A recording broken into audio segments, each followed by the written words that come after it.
Our story begins in Chicago, Illinois, 2008. Here lives Otis Mcdonald, a retired maintenance engineer, in his humble abode, situated in a declining neighborhood where crime was rampant. One fateful night, during one of many house break-ins, Otis decided to take action. Is anyone there? Otis awoke, realizing that someone had broken into his home yet again. Believing strongly in his right to defend himself and his property, Otis searched for his shotgun.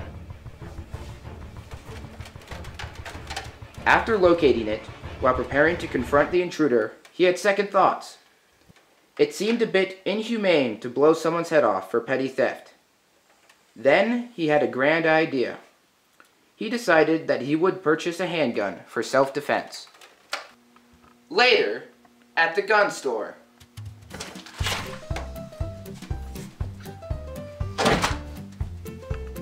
Hello, good sir. How are you doing today? Fine, thank you.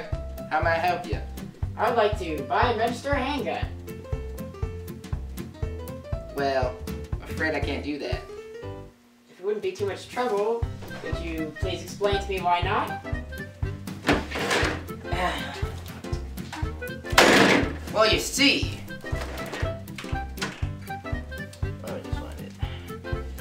Sorry to inform you that due to the 1982 Chicago CY ban on handguns, no person can own a handgun unless it was registered before the law was passed. So I cannot sell you a handgun. Thank you for your time. Good day.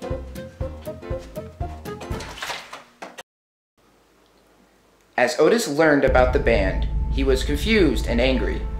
The ban on handguns was by far the most outrageous thing he had ever heard. He reasoned that the law was violating his Second Amendment right to bear arms. Right then and there, he resolved to himself that he would fight for change. In the following months, Otis worked tirelessly with many gun right organizations to repeal the law. Through their efforts, Otis's case was to go to the Supreme Court of the United States of America.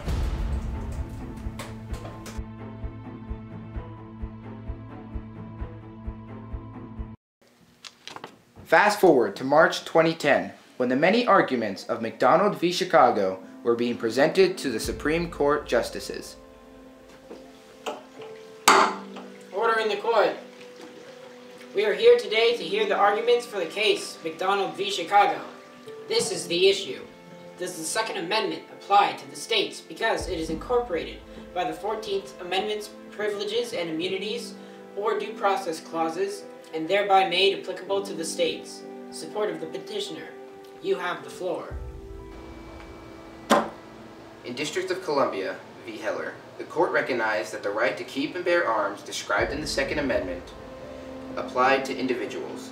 It is necessary to apply this to the states using the 14th Amendment in order to protect the citizens' rights. The creation of the Second Amendment was for the purpose of protecting these basic rights against the federal government, but did not give the states enhanced ability to restrict it. The founders were more concerned about controlling a new federal government than states taking advantage of an acknowledged fundamental right. When such a threat became recognized, legislative efforts were made to prevent state infringement. In addition, the establishment of the 14th Amendment simply provided a sure protection that this potential problem would not come to fruition. The real question is whether there is any special reason to single out the Second Amendment from being incorporated. There is much evidence to show that the implication of the right to bear arms is prominent throughout the unamended Constitution's text and in the establishment of the 14th Amendment. Properly implemented, incorporation will provide extra stability when protecting these rights. Thank you. Support of the petitioner. Support of the respondent. You have the floor. The right to bear arms, even for personal self-defense, is fundamentally different from all other liberties retained by individuals in society because of the inherent lethality of firearms. We tolerate few restrictions on the right to free speech because of its salutary effects, and because sticks and stones may break my bones, but words can never hurt me. as the children's rhyme goes. Guns, on the other hand, will kill you. The Second Amendment was intended to ensure that state militias were protected from federal restriction as a safeguard against tyranny, so incorporating it against the states is illogical.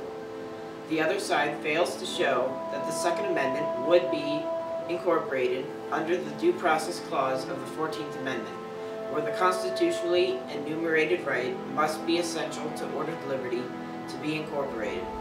They are striving to put common-use weapons beyond the reach of any form of regulation and place local government with the federal judiciary, impairing our democracy's capacity to preserve order and endangering the country's political balance. State and local governments have traditionally restricted specific arms use that poses too great a danger to public safety to be allowed. Personal preservation is considered a fundamental right, but not the use of guns. The court in District of Columbia versus Heller struck down a D.C. handgun ban, but did not hold that a right to handguns is reasonably necessary for effective self-defense in the home. Rather, because the prohibition of an entire class of a popular weapon, handguns, was extreme. All in all, fundamental rights can be restricted when confronted with clear and present dangers to public safety. Thank you. Support of the respondent. All arguments will be considered in the settling of this case.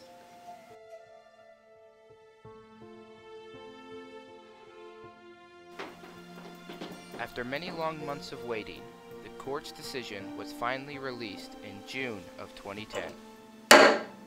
The court has reached a consensus.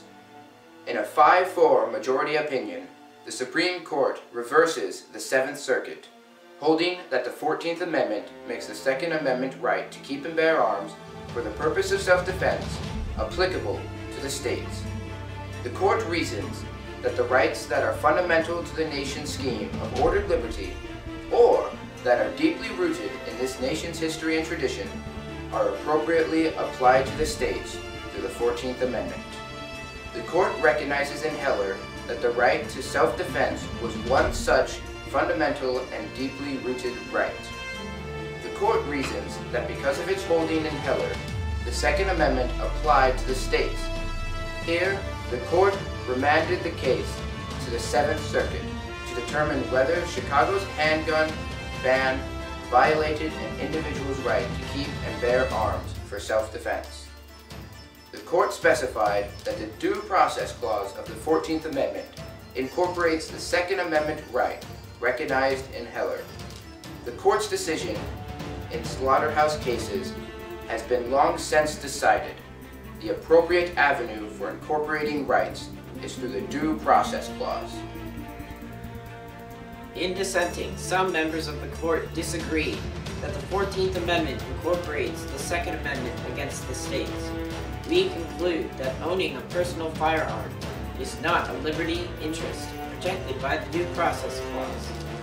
We argue that there is nothing in the Second Amendment's text, history, or underlying rationale that characterizes it as a fundamental right warranting incorporation through the 14th Amendment. Here, the Second Amendment joined the list of Bill of Rights amendments that have been incorporated to the states.